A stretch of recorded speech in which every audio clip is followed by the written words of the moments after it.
Mari kita mulai.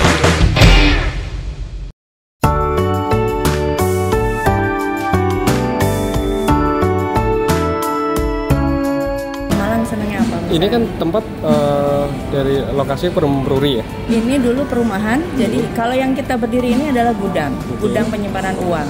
Konstruksi aslinya masih asli ya, jadi kalau lihat kuda-kudanya asli, dinding-dindingnya masih asli, bukaan udaranya, ventilasi masih asli. Tapi kemudian karena mau diaktifasi menjadi market untuk UMKM, produknya gimana biar desainnya lokal, sirkulasinya enak dipakai, merek-mereknya semua lokal, bukan dari Jakarta aja, tapi dari Jawa juga banyak. Pola investasinya gimana, Mbak?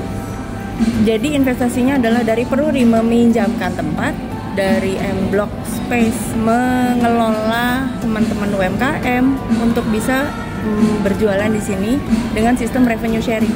Kenapa mereka mau sewa tempat? Mereka Nggak mau sewa, nggak ada yang sewa. Nggak. Jadi sistemnya revenue sharing adalah kalau barang-barang produk yang lokal sifatnya seperti konsinyasi ya. Naruh barang, nanti kalau ada penjualan baru dibayarkan. Untuk bikin interior ini investasinya? Oh, ini investasinya dari shareholder. Jadi shareholder ada stakeholdernya, ada yang invest juga gitu. Antara perumruri dan? Enggak. Peruri hanya meminjamkan tempat. Meminjamkan tempat. Ya. Berarti tidak ada sewa juga dalam keadaan rusak. Oke.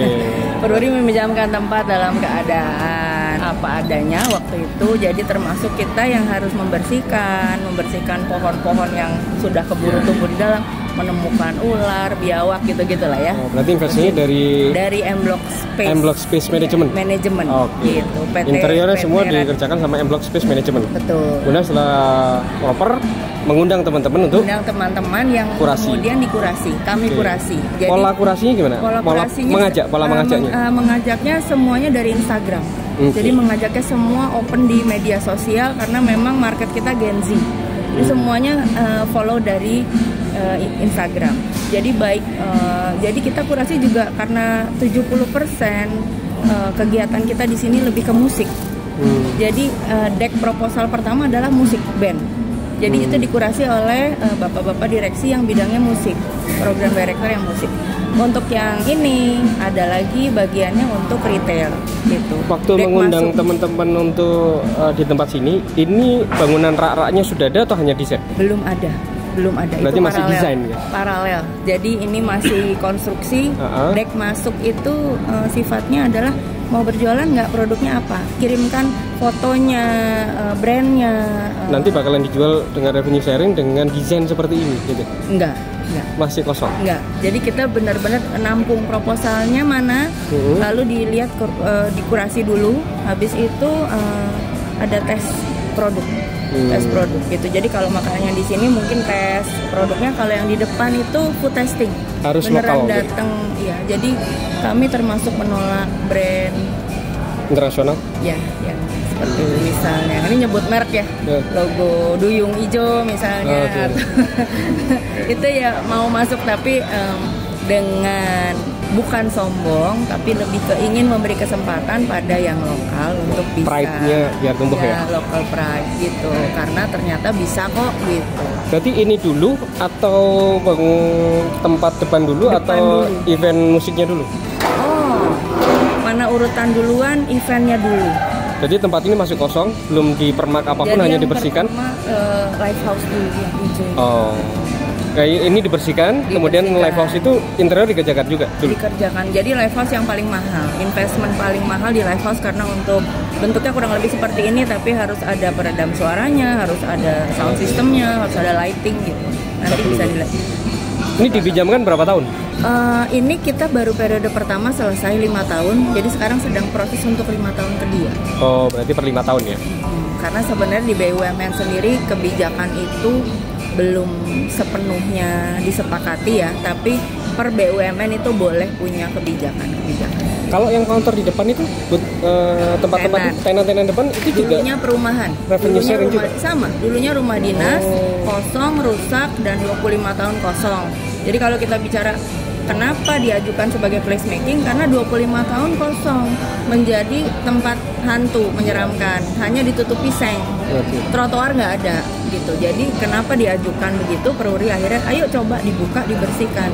Lalu baru diplot, oh ternyata bagus kok, rumahnya lumayan oke untuk jadi F&B, tempat F&B. Akhirnya bisa diplot yang tadinya dapur dijadikan dapur tapi untuk restoran, yang tadinya ruang tamu dijadikan tempat duduk. Tapi regulasi pemerintah kayak ini ada pajaknya depan, pajak kuliner segala macam jalan juga? Jalan. Atau ada insentif dari pemerintah ini free pajak? Sama sekali nggak ada. Nggak ada ya? Kalau ada kita berbahagia sekali. Gitu ya? Karena berat Mas, berat. Artinya revenue kita kalau dibandingkan dengan mall kan jauh. Karena mereka punya brand-brand yang wah dari mana-mana gitu ya. Kalau kita kan enggak, tapi pajak jalan terus. Bahkan signage per tenan harus bayar pajak masing-masing. Tanpa ada insentif juga? Gitu. Jadi mungkin malah dengan adanya M-Block, placemaking ini di sini menggerakkan Pemprov DKI untuk memperbaiki taman sebelah. Jadi tadinya tamannya dulu namanya Marta Tiawi ya, dan gelap, agak mengerikan. Pokoknya serem deh tamannya gitu. Karena ini udah rame, akhirnya taman itu diperbaiki, direnovasi oleh pemerintah. Sekarang namanya Taman Literasi dan dibuat pola bisnis mirip seperti di sini dan rame banget di sana sekarang. Satu bulan kira-kira berapa orang di sini? Berkunjung lah, berkunjung. Satu kali weekend aja, satu kali hari Jumat Sabtu aja bisa 12.000. Wow. Jadi kalau Jumat Sabtu saja 8 hari bisa 60.000. Oke, satu bulan ya? Tapi kalau satu bulan ya lebih ya, berarti Ya, bisa di atas 100.000 ya. Wow. Kita Senin sampai Rabu relatif sepi karena pada istirahat ya. Orang entertainment tuh Jumat, Sabtu, Minggu. Wah, Kenapa mereka semua mau ke sini? Ini kan weekday hari ini Ya. ya? Ya. Masa rame? Enggak, ini sepi. Ya? Ini hitungannya Mas Kalau bisa ini jalan hitungannya ya sepi, Mas, ya? nggak kedesek-desek. Nah itu sepi Mas. Kalau lagi Kenapa mereka semua mau ke sini? ada dua mungkin ya. Okay. Yang satu FOMO, fear of missing out. Apa sih M-Block tuh, pengen tahu banget tuh. Gue belum foto di M-Block. Ada yang dua memang pengen menikmati space-nya, bahwa kalau tahu sejarahnya, baca sejarahnya, terus sempat lihat museum Peruri yang kecil itu, sempat baca, mungkin emang berminat, pengen tahu tempat yang tadinya dulunya bekas gudang, bekas perumahan kok bisa jadi begini. Yang ketiga yang mau jalan-jalan aja. Namanya siapa, Mbak? Anneke. Di sini posisinya sebagai? Saya Block Group Tenant Manager, mengurusi di 7 lokasi. Siap. Jadi Block Group ada di Pos Blok Medan, Pos Blok Jakarta, Fabrik Blok Padang, Lokananta Solo, ada di JNM Blok Jogja, yang baru buka di Pos Blok Surabaya. Samain arahnya? Semuanya. 7 lokasi khusus buat Malang. M itu Malang kan? Malang. Ditunggu bukannya. Ditunggu kerjasamanya. Blok. Blok Malang. Malang Blok Iya, Space. Malang. Ditunggu. Siap. Karena Malang kan seru banget ya, dan banyak sekali bangunan heritage. Menarik. Malang compare to Bandung itu salah satu yang memiliki bangunan heritage paling arsitekturnya banyak di sama. Indonesia. Iya. Arsitekturnya sama. Arsitek pendirinya sama. Sama. Ya, Thomas Karsten. Ya. Dengan yang cukup keren namanya Bau Plang. Oke, terima kasih. Ini saya dengan Mas Leo Fikar. Oke, thank you.